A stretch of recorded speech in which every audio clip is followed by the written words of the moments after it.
Muy bien, ahora hablemos entonces sobre los símbolos. Los símbolos, a diferencia del signo, poseen múltiples interpretaciones que son dadas o bien por una comunidad o bien por un individuo. El significado generalmente es arbitrario, aunque tiene cierta conexión con la alegoría. Pero esto es o hace que todo sea subjetivo. El símbolo pierde su significado cuando no existe un intérprete de ese símbolo.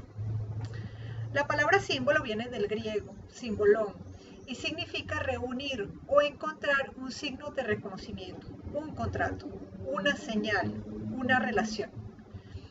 En la antigüedad clásica, cuando una persona le daba hospedaje a otra persona o a alguien más, o lo recibía en su casa o en una ciudad, este, esa persona se hacía amiga de la comunidad. Pero ¿qué pasa? La persona se iba de la ciudad y ya no la veríamos en mucho tiempo. Pero queríamos volver a reconocer a esa persona. Eso se hacía muy complicado porque cuando volviéramos a encontrarnos ya no nos íbamos a reconocer, no íbamos a ser los mismos. Entonces para eso ellos usaban esta especie de contrato que se llamaba símbolo.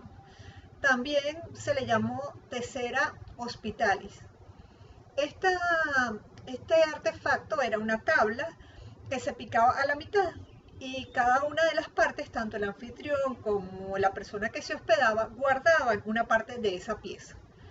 Cuando volvían a encontrarse, se juntaban ambas partes que debían coincidir. Esto indicaba que podíamos confiar en esa persona porque o era la persona o era alguien a quien la otra persona le había dado la tabla. Este, Esto quería decir que podíamos recibirlo en nuestra casa y que estaría bien recibirlo en nuestra casa. Así que el simbolón es una cosa que está incompleta y que no se puede interpretar a menos que logremos formar la unidad con la otra pieza. Los símbolos nos indican que nosotros pertenecemos a una comunidad. Como es evidente, se distingue de los signos lo que los empuja a acercarse a las imágenes, al mundo de lo aparente.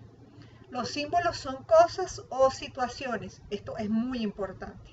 No son sentimientos, no son estados de ánimo y no son emociones. Todo símbolo tiene una función representativa. Esto nos señala que ellos no solo nos remiten a lo que no está, sino que hacen surgir en nuestra realidad una realidad que es ajena.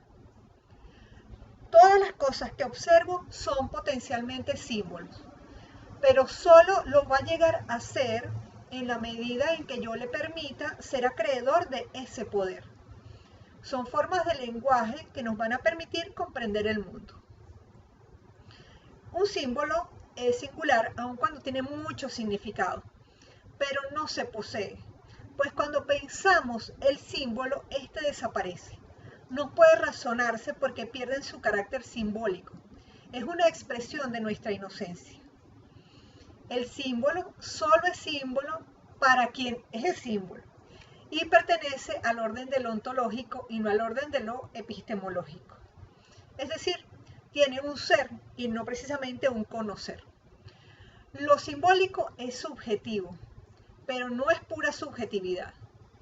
El símbolo no es un simple referente, sino que trasciende la dicotomía subjetivo-objetivo.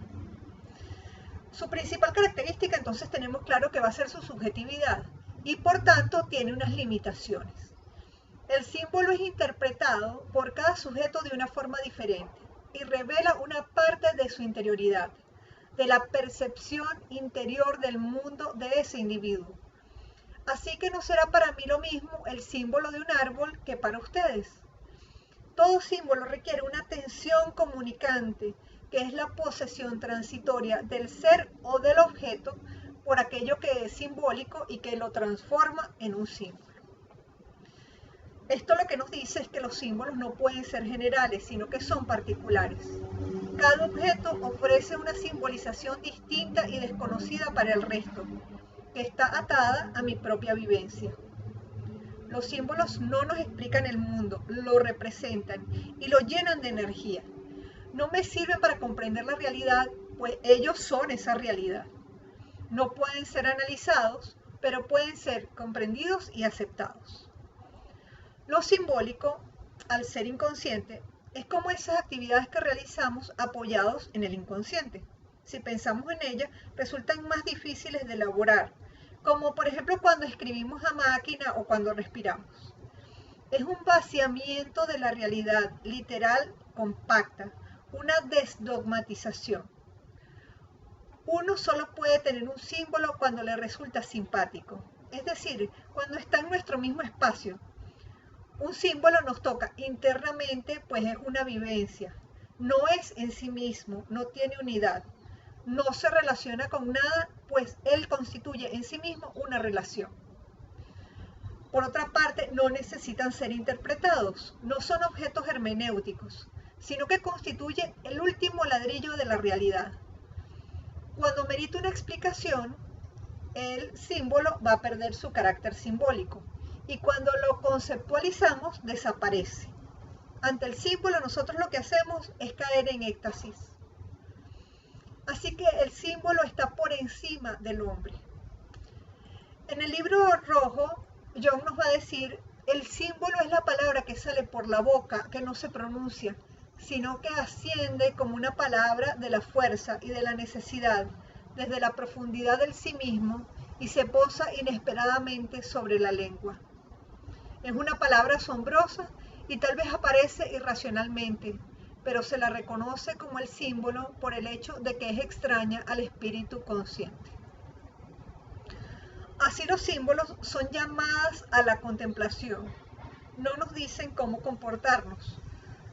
Nosotros nos comportamos ante ellos como lo haríamos ante lo divino. No son permanentes. Un símbolo puede ser algo hoy y mañana puede ser olvidado. Son transformadores de la energía.